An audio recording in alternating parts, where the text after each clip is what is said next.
Let's have a closer look at how you can control who can see which folders on your system. You control the permissions for any folder by clicking on this Edit Notes and Permissions button, which is in the top right hand corner of any folder. Scrolling down to the bottom, you can see a list of users and what permissions they have. As you can see, we can have view, edit or delete permissions. And at the moment, most of my team can view and edit this folder, but the new guy can't view the folder, edit it or delete it. I'm going to give him view only permission, and whilst I'm here I'm going to restrict the editing features just to Gemma. You can adjust these combinations exactly how you like. Once you've finished, simply click Update Folder.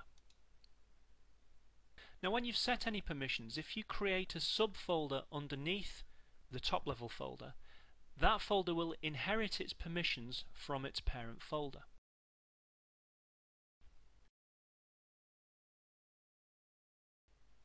Let's do that now.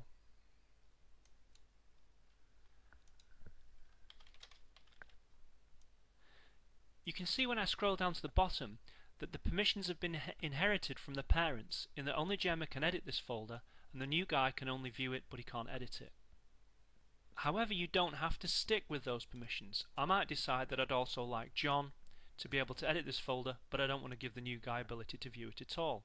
You can control permissions at each folder, and it doesn't matter if the parent has different permissions to the subfolder. You can set them exactly the way that you'd like. Now let's look at another feature, and this is against the users feature. You can edit user permissions by clicking on this option here. These two options at the bottom are very important.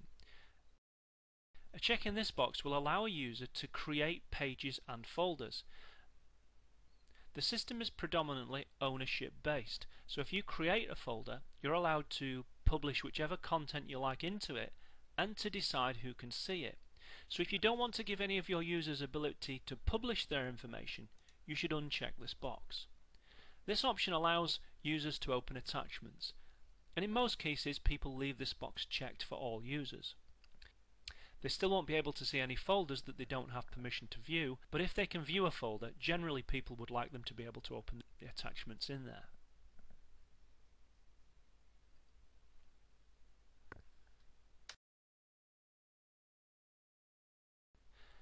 So let's just summarize that.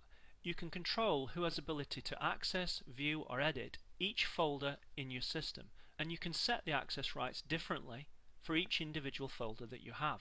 Generally speaking, subfolders inherit the permissions from their parents, but you can override those and change them if you wish. It's a good idea, of course, to add your users first. That just makes it easier to create the permissions as you create each folder. Now these access control rights are only available to super users or administrators, unless you give any of your users the ability to create their own folders. If a user is allowed to create his own folder, he'll be allowed to define who has access to view, edit or delete that folder in turn. Now just to demonstrate this, let's log in as our new user. Here I'm going to log in as our new guy. And we can see first of all that as a new user logs in, he sees the help video. I'm going to dismiss that straight away, but from the left hand side you can see that he only has access to view just one folder on our system. That's the only folder that we gave him permission to view. And if you notice, he doesn't have a button here that's allowed him to add attachments. That's because I've only given him permission to view that folder, and as yet we haven't put any content into it. So there you have a quick summary of access rights and permissions.